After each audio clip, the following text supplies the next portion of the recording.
जी, अस्सलाम वालेकुम, welcome back to new video. किसी भी कंट्री में जब आप वीज़ा इंटरव्यू के लिए उसकी एम्बेसी में जाते हैं, तो उसमें कौन-सी ऐसी बहुत सी इम्पोर्टेंट 3 चीज़ें हैं जिसकी बेस पे आपका जो है वो वीज़ा डिसाइड करता है काउंसलर जो है वीज़ा ऑफ़िसर।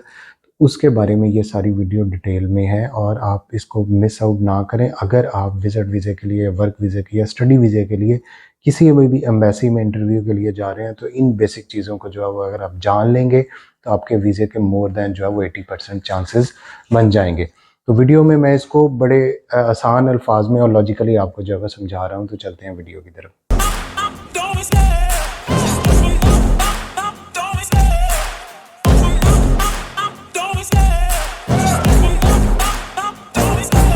अस्सलाम वालेकुम। तो सबसे पहले इस चीज़ को ज़हन में रखें कि जैसे ही आप वीज़ा ऑफ़िसर के सामने जाते हैं या एम्बेसी में जाते हैं, तो वो 30 सेकंड या 1 मिनट का वो टाइम स्पैन है जिसमें वो आपको वीज़ा ऑफ़िसर आपके बारे में जानता है। इससे पहले नहीं जानता, क्योंकि उससे पहले आपकी आपने अपॉइंटमेंट ली, आपने डाटा सारा अपना इनपुट करवाया, आपने अपना जो फॉर्म फिल आउट किया, तो आपकी एक कंप्लीट फ़ाइल बन जाती है जो उसके टेबल के सामने आ जाती है, ठीक है? जैसे ही आपको नेक्स्ट इंटरव्यू के लिए वो कैंडिडेट को कॉल आउट करते हैं, ठीक है?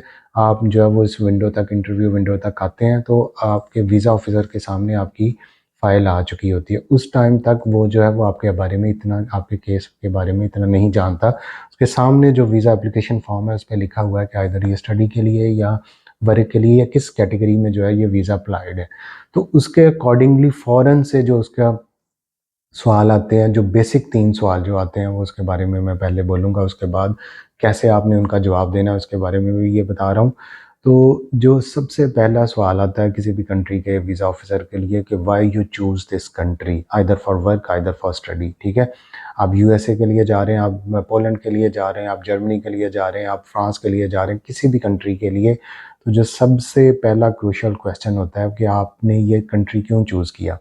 उसका बेस्ट आंसर ये है कि आपने हमेशा से ये याद रखनी है कि जो बेस्ट पॉसिबल कैटेगरी है या उस कंट्री की जो खसूसियात है वो आपने बतानी है। For example USA already super power है, टॉप की वर्ल्ड जो 100 रैंक यूनिवर्सिटीज़ हैं वो यूएसए में स्टडी के हवाला से वर्क की बहुत ज़्यादा अपॉर्चुनिटीज़ हैं।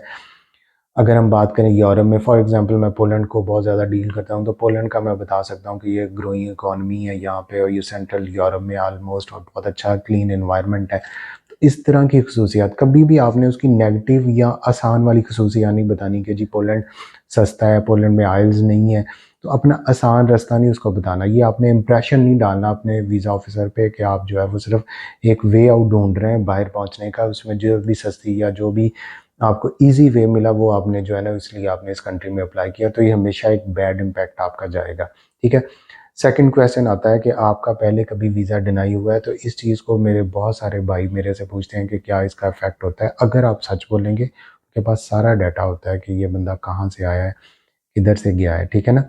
तो ये आपके पासपोर्ट का डाटा सारे कंट्रीज़ का इंटरकनेक्टेड है, इमिग्रेशन का डाटा, तो उसमें सारा कुछ क्लियर लिखा होता है। तो बजाय झूठ बोलने के सीधी-सी बात बता दें, और फिर वो पूछ सकता है किस वजह से वीज़ा रिजेक्ट हुआ, तो उसमें आप बता सकते हैं कि ये रीज़न थी। फॉर एग्ज़ाम्पल जो है वो मेरा वर्क कॉन्ट्रैक्ट सीज़नल था, लेकिन जो टाइम गुज़र रहा था तो 2 मंथ्स रह गए थे, तो इसलिए एम्बेसी ने जो है वो मुझे वीज़ा नहीं दिया। अगर बैंक स्टेटमेंट की वजह से है, तो बता दें कि पहले मेरे पास फ़ंड्स की जो वो कमी थी, तो फिर मैंने और फंड्स अपने सेविंग्स की, तो मेरी प्रॉपर जो है वो वायबल बैंक स्टेटमेंट है, ठीक है?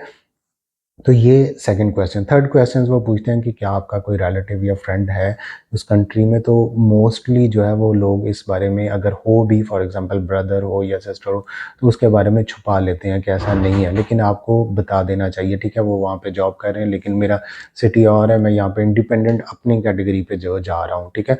अगर उन्होंने आपको सपोर्ट किया तो डेफिनेटली इसका बताएं। हर एक कैंडिडेट का जो है वो आपका एफआरसी का सारा डाटा निकल आता है और उसके साथ मैच आउट हो जाता है, तो इस चीज़ को छुपाएं ना, ठीक है?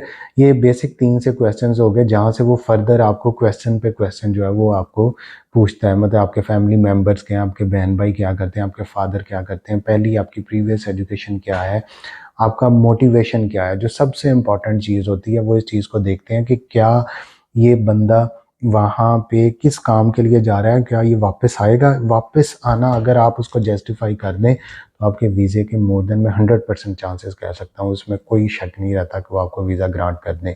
वापस आना कैसे आप शो आउट कर सकते हैं, फॉर एग्ज़ाम्पल अगर कोई जो है वो गवर्नमेंट एम्प्लॉयी है तो वो अपना एनओसी जो है वो लगा सकता है कि नो ऑब्जेक्शन सर्टिफिकेट, मुझे 1 साल की जो है वो स्टडी लीव मिली है। अगर कोई वर्क के हवाले से है तो वो अपने प्रोफेशनल कैरियर में बैंकिंग में जॉब कर रहा है तो उसको आगे सीट नहीं मिल रही मैनेजरियल सीट, तो वो अपने बैंकिंग के लिए एमबीए वगैरह करने जा रहा है तो वो उसका शो ऑफ कर सकता है कि मुझे ये ज़रूरत है। ठीक है, कभी भी इस चीज़ पे अपने आप को बिछाने की ज़रूरत नहीं है कि मैं वीज़ा ना मिला तो मैं मर जाऊँगा, मेरा जीना मरना ख़त्म है। फिर वो समझ लेते हैं कि ये कैंडिडेट जो है वो इसको हमने ये किया तो ये वापस नहीं आएगा, ये वहाँ पे जाके भी तरले डालेगा, ये साइलम अप्लाई कर देगा, ये इमिग्रेशन अप्लाई कर देगा, ये शादी के लिए चक्कर चलाता फिरेगा। तो इस चीज़ को अपनी कॉम्पिटेंसी को शो करना है, अपना कॉन्फिडेंस लेवल आपने शो। यूएसए की अगर हम बात करें तो इसमें सबसे पहले जो आपका ये बेसिक इंटरव्यू है, जो इसमें जो वीज़ा ऑफिसर आपसे जो है वो सेटिस्फाइड है, फिर वो देखते हैं आपकी सारी सिक्योरिटी क्लियरेंस कि आपका कोई क्रिमिनल रिकॉर्ड तो नहीं है, आपने पहले कोई जो है वो लॉ तो नहीं उसको डॉज किया। तो इस तरह की चीज़ें जब वो आपकी सारी सिक्योरिटी क्लियरेंस ऑलरेडी उनके सामने मौजूद होती है, अगर उसमें उनको कोई पॉइंट मिले तो वो आपसे पूछ लेते हैं कि ये यहाँ तक जो है वो आप पे कोई प्रॉब्लम थी, तो वो उस हवाले से ये बहुत मैटर करती है फॉर एग्जांपल यूएस वीज़े के लिए। और इसके अलावा बहुत सारी और कंट्रीज़ के लिए भी आपका पुलिस क्लियरेंस सर्टिफिकेट चाहिए होता है।